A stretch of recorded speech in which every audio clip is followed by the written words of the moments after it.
Hey, yo, Adrian, we're finally putting some parts on the Cappuccino.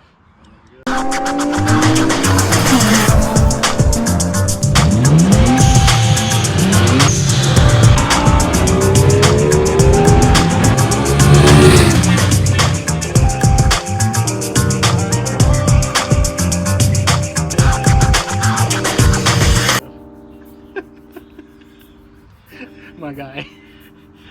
What's up, guys? Today we are finally getting some work done on the Cappuccino because I have parts. my 350Z was taking a lot of attention. So I got this fancy blue stitched e-brake boot and this fancy blue stitched shift boot from a place called Redline Goods. I can't remember if it's Redline or Redline Goods. I think it's Redline Goods. Okay. They actually make a lot of this type of stuff along with like door panel inserts for some cars, like John's Integra. Nice. Yeah. Door panel inserts, yeah. So regardless, I have a shift boot, I have an e-brake boot, and they are blue stitched to they match okay, not terrible. On my steering wheel, It's pretty good. I can't see the difference. there's definitely a difference. This is a little bit brighter, this is a little bit darker, but not a big deal. Yeah, I guess. Not a big deal, like I said. So this kind of applies the same to most cars. It will just be a little specific in how your stuff comes apart, but we're going to show you how to put these in at least the Cappuccino, and again you can just kind of apply it to your own vehicle. So first thing, you need to pull the center console.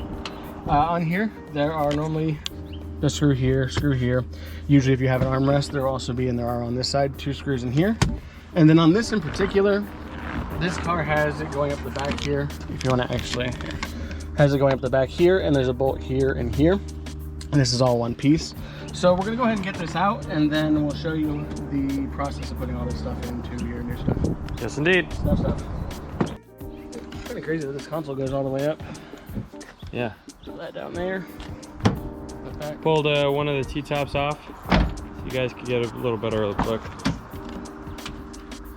And help.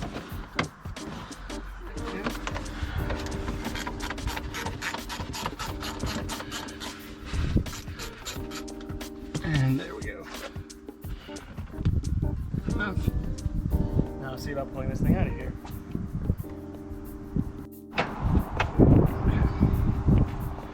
Shift knob off.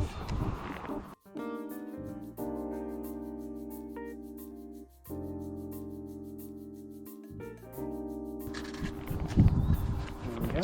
Oh, the stock one has Velcro too. Yeah, it has Velcro and a button. Huh, neat, huh? Never seen that before. Now I gotta play with the back top release. I don't know how this is gonna come out.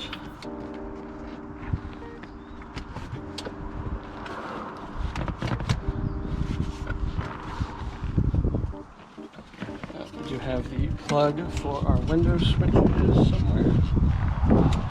And there's probably a plug for the door and whatever that switch, and what are those hazards? The hazards right here. This is the top release. Oh, got you. But I think it has to just kind of like, they usually just fold out, you know? Yeah. Yeah, it'll just push through once everything kind of, there we go. Boom. And then, yep, plug right here. How do you come out? So I have to get that little flathead.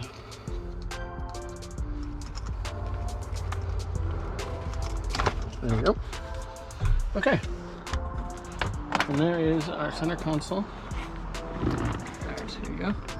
And that's you. You know, everything's really in shape in here. You know? Yeah. I'll have to put the top back up because it's probably unlocked now. Yeah. It's a well-made car. Yeah, it is. Nice little shifty boot.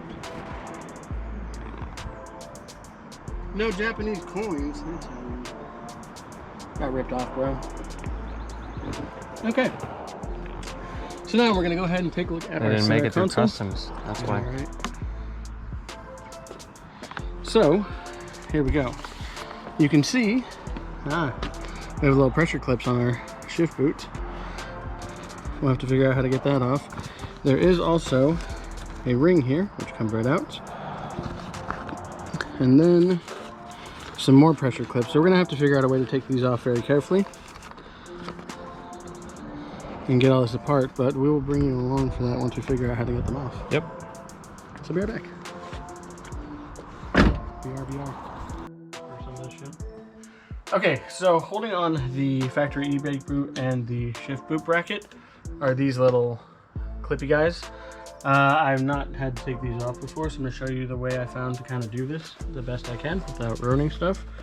So I'll use a little flathead to just pick up the side I want access to.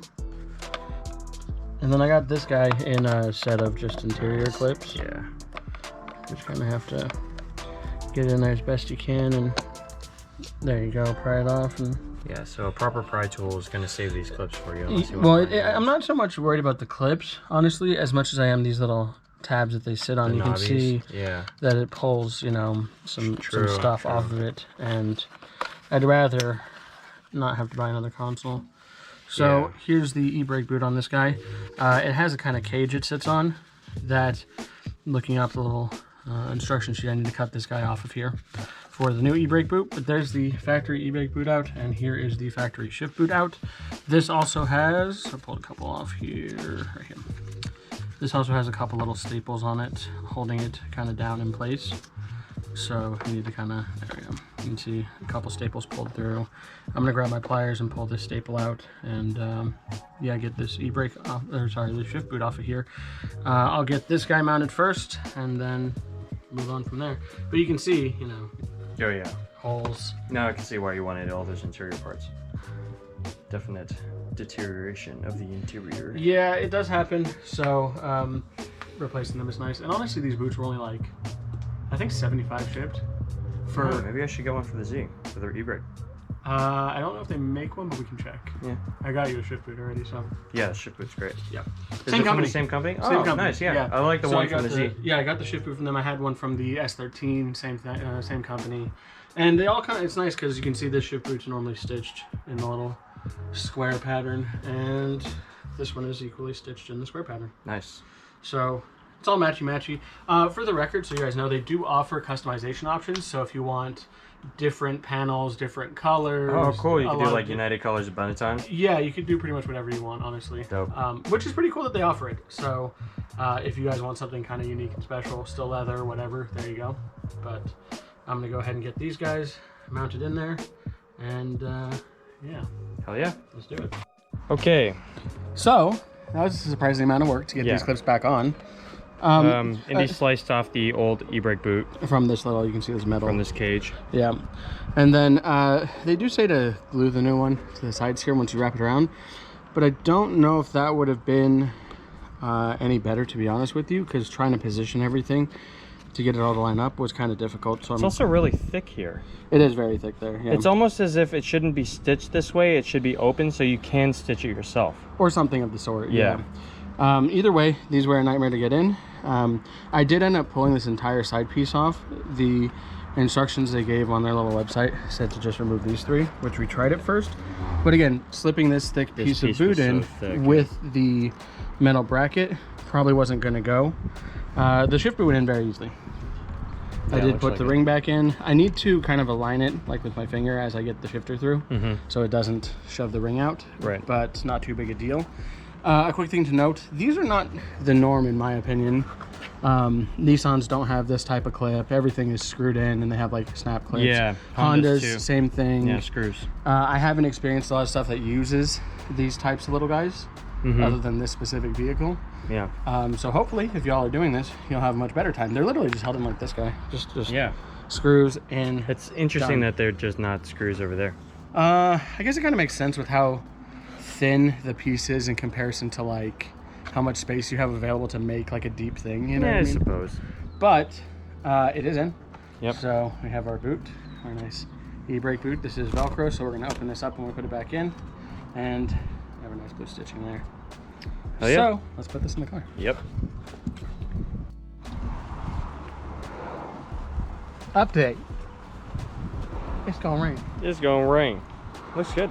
So stuff is mostly in. Yeah. I just need to throw some screws and bolts back in. However, this is a little tight. If you want to look here. Yeah. It is a little tight there, but just put it in gear. But once it's down, like, it's fine. Looks nice, you know? And then the ring in here does not want to go very easily. So I may need to pull this back out and kind of come up with a way to attach the ring properly. But for the moment, I'm going to kind of see if it just kind of holds its shape. And if it does, great. I don't have to worry about it. If it doesn't, I'll figure out a ring solution. But that's it. It's in. I'm going to put some screws in. That's how it all looks. Yeah, see, it's a little tight there, right? Yeah. There, it's a little bit less like... Yeah. Yeah. But all in all, the blue stitching looks good. Pretty happy with it. Matches the personal wheel very well. It does. So that's kind of the theme for this thing is blue stitch stuff. So I think it looks good. I'm pretty happy. Oh yeah. There you go. All right, so we got that in. Yep. Slowly upgrading the Cappuccino interior. If you guys are interested in more videos on the Cappuccino, we'll link some up there. But otherwise, that's gonna do it for our shift boot and e-brake boot install on the Cappuccino. And like I said, this does apply to many other vehicles. Yeah, and it's kind of like a review. Like, how would you say the quality of the boots are? Their stuff is really nice, actually. In terms of quality, like, their product is really good. It's just sometimes a little bit of some work to get it to figure out. You know what I mean? Yeah. But I remember, because like again, is always like I have the same boot in just red stitched in the 350. It was very easy to go in because, like I said, the 350 shifter surround all kind of clips in place. Yeah. Same with the S13 I had. It had the same company's boot.